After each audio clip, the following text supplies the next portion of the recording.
Well, now, guess what? On this particular board, I'm going to share with you 10 assets that make you rich. You know what? People are wonder like, hey, where should I invest my money, Joseph? What are the things where I should actually invest it? And if you didn't know, by the way, we have a lot of areas where you can put. By the way, what's an asset? An asset is anything that puts money in your pocket. That's what the Robert Kiyosaki says, you know. But generally, it's a thing that you buy. Instead of taking the money out of your pocket, it actually keeps money or puts money in your pocket. It appreciates in value.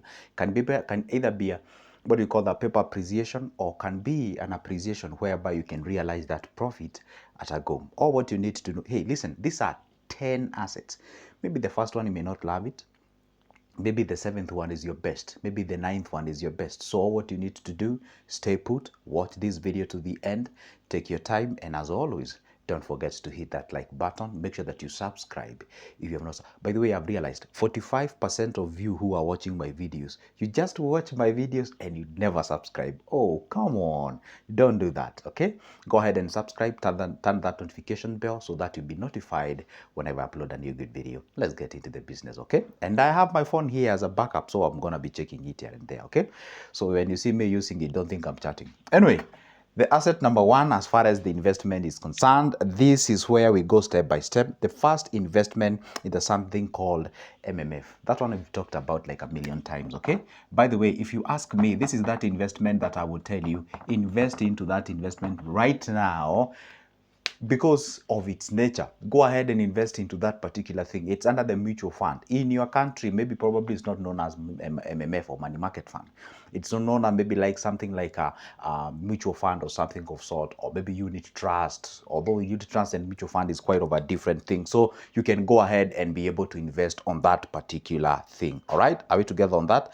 So now, when it comes to other investments, as far as the MMF is concerned, before you go to other investments, MMF is concerned, it's an area whereby it gives you liquidity. You can withdraw your money in time. You can actually start with as little as 100 if you're in Kenya. MMF, you can have more than one. MMF gives you money each and every month if you need that kind of a nature of an investment. MMF is actually achievable. You can open an account either online, you can visit them physically, and such kind of a thing. So MMF has a lot of things that you can actually go to, and you'll be able to do something as far as the investments is concerned. This one, I'm not going to spend a lot of time into it as far as it's concerned because I've shared like a million things about it. The next investment that you can go with is an investment called commodity. Commodity, this is quite of a different investment. Commodities. So when I say commodities on this regard, by the way, did you know that you can actually trade wheat? Wheat, yes, that's what you use to prepare whatever the thing you cook with the wheat, okay? Now, wheat, you can be able to trade wheat. You can be able to trade something like a corn. Corn is maize. For those who come from Kenya, we call it maize. You can also buy something like a gold. Did you know you can actually buy gold? Actually, I'll make a video on how you can be able to buy gold. How you can actually invest in gold. Are we together? I'll make a whole video about that. By the way, I've not made a video mostly about the commodities, how you can invest.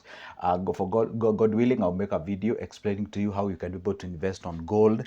Okay, you can also invest in things like a diamond. You can invest in things like silver. You can invest in things like oil. You can invest in things. All those are commodities that you can be able to go buy and be able to invest. There are people, for example, you find corn is that product that is being, it's sort of like a staple food, like it's eaten by a lot of people, in this particular world. And wheat, again, it's all over the place. By the way, if you ask me, wheat is like that. It's like a staple food on earth. Yeah, you find like each and every country, there's a wheat involved there. So people usually invest in this particular thing. So you can be able to get something out of that if you invest in these things called the commodities. Okay. Now we go to the next one. The next investment, this one is quite interesting. I don't talk much about it, but it's an area that you can pick. And there's those people who have already invested, and the area is called cryptocurrency. Cryptocurrency. Okay. I've made like 2 videos explaining about cryptocurrency. So you can actually use this one as an investment. It's an asset that you can pick and you can be able to have it, for the purposes of your growth. But when it comes to cryptocurrency, please, this is still an area whereby I would say, Well, I know some people will crucify me by saying it's still a speculative area, but anyway, you can just go ahead and buy some few coins and keep by yourself. But please don't buy with your dear money. Buy with that money that we call it an affordable loss. That money that if you buy with it does not affect your normal day-to-day activities. That money, just let's say like 2% or 3% or something of sort, you can actually buy the cryptocurrency or crypto and be able to keep it by yourself. And when we talk about crypto, there are a lot of things that you can buy there. We have like Dogecoin, we have XRP, we have Salma, we have likes of the Ethereum, we have Bitcoin, we have a lot of things that you can be able to buy out of that. So although anything apart from Bitcoin is known as an alpha coin, you can be able to buy that. But please be very careful in this industry. There's a lot of scammers who actually tell you, hey, you know what, if you invest this, I don't know, a certain amount of money you are mining, you'll be mining crypto. You people, you don't know how much it takes to actually mine a crypto. It is very expensive. All those are scams. If you want to buy, find yourself a very nice and reliable and regulated wallet, buy yourself a crypto, just hold it there, let it stay there, speculate the market, and you can resell it in future. So cryptocurrency buying, it's an area that you can consider getting into it, but be very careful because this industry is full of scammers here and there. But of course, there are real people in between, and you can be able to invest and go ahead and do something. Another property that I love very much that I'm doing right now as I'm making this video is a property called an IP. That is intellectual property. I know you're like, what? How can I invest on that? This is that asset that anyone has it. It's only that you don't know it, okay? And this asset called intellectual property is what I'm exercising right now as we speak. I have this asset called intellectual property. Intellectual property is that thing that you understand, and you can sell your services, and people can pay you when you're offering that particular property or that particular service. So intellectual property simply means that get your house in order. When I say get your house in order, I mean like, get yourself a skill, get yourself something that you can be able to trade, because nobody can actually, intellectual, it actually comes from the intelligence. Intelligence simply means you having that capacity and ability, and flexibility to solve a certain problem with its own dynamics. So that intelligence on a particular thing, you become an expert on that particular thing, then people can actually pay you to actually solve their problems. So what happens, and of course, when you solve their problems, of course, the money is thrown at you. So what happens, and this is a secret that I'm not going to talk about much about it for now, but the thing is, money is usually a product, is usually a reward given after solving someone's problem. So you have to identify a problem, you solve it, and it depends the amount of problem that you are solving. If you solve a 1,000 problem, of course you will get a 1,000. If you solve a million problem, then of course a million worth of a problem, then of course you will get that a million. So the problem or the issue is most of the people are never have the time and the patience to actually work on the intellectual property. And it's quite interesting. You find you're telling somebody to work on your skills. You will tell somebody work on building your own brand. They actually get into it for the first 2 months. They are tired, they put it aside, and they go back to employment. Somebody does not have the time and the capacity to build their brand for a year or two, but they are ready to work for somebody for 40 years and at the end of the day be given a pension. So it's quite interesting, and I don't really support it, because that's not really okay, and that is not really the purpose that God created us for. Now, the other property or the other asset that you can be able to invest on is something called REITs, okay? REITs simply mean real estate investment trusts, okay? You're simply buying stocks or shares or fractions of those companies whose major is to invest in real estate. Okay, let's say we have a company called XYZ. So XYZ, this is a company, and this company, what it does, collects money from different individuals, and once they have that basket of that cash, then that cash is invested in real estate. Okay, now this company, now when you invest in REITs, you're actually buying the shares of this company. You're becoming one of the owners of the XYZ company, and with the XYZ company, that money, of course, you've given them, they put it in that basket under the management, then of course that money is invested in the real estate. And I made a video about this. In Kenya, we have a variety of rates. We have I rates, we have D rates, and such kind of Sharia compliance rates and what have you. So the point is that money is invested in real estate. It's like you become a landlord using the back door. I don't know that this makes sense. You invest in this company, and of course, in Kenya, by law, or the money oh my goodness, not collected, you're supposed to share 80% of it. 80% of whatever is collected, either from the commercial building that they have, or maybe say rentals or what have you, that money is usually supposed to be shared 80%. This is different from normal stocks, of which we're going to talk about. You find the normal stocks, they can share 40% of the profit, they can share 30%. At times they can share zero, depends with the at times you find in a year they decide not to share anything as far as the dividends is concerned, depending on how that company performs. But by law, when you invest in REITs, whatever has been collected should be shared 80%. And in Kenya, they usually pay these particular rates in phases of 6 months, semi-annually. Okay, after 6 months, you get yourself something in your pocket. That is rates you can be able to buy, and you can decide you can start investing in rates with as little as 5,000, and you're good to go. All right, by the way, if you need all these services, if you need to know how to get started, you can pick that number from the description of this particular video. Give me a call. I'll be able to take you through what are rates and how can you join, how do you open an account, what are the companies. Then I won't be able to use the XYZ, because here I'm not talking about any company, because I'm not advertising any company. Anyway, now see what I'm doing. I'm exercising the IP, the intellectual property. Come on, those who are smart have already realized that. Now we go to the next what we call the next asset that you can invest, and this is none other than stock, or you can call them shares.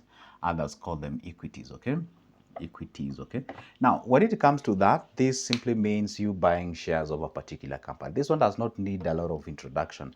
I've been talking about this like a million times. So basically, this is where you buy shares of a particular company, you become one of the owners of that particular company, and you can be able to go ahead and be getting dividends each and every time. All right, so that is what we call the stocks. Now the other thing that goes hand in hand with the stocks is another asset that is called index fund. Okay, index fund.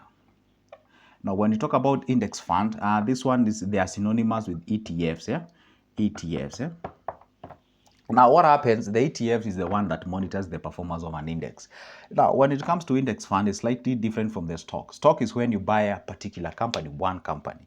But when you talk of an index or index fund, is when you buy, a group of companies that have been put together. So instead of buying one, you buy all of them together. For example, those who watch football, if you go to England, instead of buying shares of Manchester United, you buy the shares of entire Premier League, where all the 20 or 18 companies or 18 football, whatever, put together. Okay, now that is it. Let's assume, for those who watch football, let's assume the Premier League, all the teams that plays in Premier League, we put them in one basket. We call that index. All the teams that plays in Italy, put them in one. That is one index. The other place that in Germany, all those are different index, rather than buying one particular company over given whatever. So now that's a stock, and index fund is when you buy a combination. And the most popular one, another thing, is the S&P 500. This is an American company or American index that actually monitors the performance of 500 companies. Are we together up to that particular point? And if you are together, go ahead and hit that like button. So far, have you identified an asset that you can actually buy? The list is becoming shorter and shorter. We are remaining with 2. And the other asset that you can buy is an asset called bonds and the bills. Or should I say government securities? Let me just say government securities. Yeah, so you can buy the government securities, okay? Now you can buy the government securities. This is when we talk about the bonds and the bills. So those are things that you can be able to invest on. Okay, bills, they are short-term, bonds, they are long-term. Okay, so you can be able to invest in the bonds. They can even go for like 10 years, 20 years, even to 30 years. I'm referring to the Kenyan law. Depends on how yours goes in your country. So these are areas where you can put your money and be getting something. Bills as well, they also mean the government securities. In short, I'm talking about lending your money to a government. You can actually invest that one. It can also be an asset that will be giving you returns each and every. Bonds, they usually pay semi-annually, that is after every 6 months. Bills, of course, after the lapse of that particular the maturity period and what have you. But there is a way you can actually have a trailing bonds, or you can have a bond paying you each and every month. There is a way you can distribute that. Again, all this information, the premium information, you can always get them. If you get that number, give me a call, then I can show you how to go about it. it investing in all these particular areas. All right. Now, the other area that I've not talked about as far as an asset is concerned, where you can be able to invest, is something called real estate. Now, real estate, this one does not need any introduction. Real estate. Yeah, you'll be like, oh, but we talked about rates. No, the rates and real estate are quite different things. Real estate is when you get yourself into it, like fully. Me and you, we know very well real estate is a capital intensive engagement, meaning that you require huge capital to get into it. So therefore, if you do have the financial muscle, then you can get into that real estate and do something. Anyway, the point is, those are the 10 assets that you can invest into, and they can actually, these are the vehicles that take you to the wealth. These are the vehicles that take you to the elite, because when I always say financial freedom is usually a journey, it's not an event. It actually takes time, you build it and you move along with it until you achieve that particular goal. This is good, Joseph. Don't forget, hit that like button, subscribe on the comment below, subscribe and also leave a comment on the comment section below, and see you in the next one.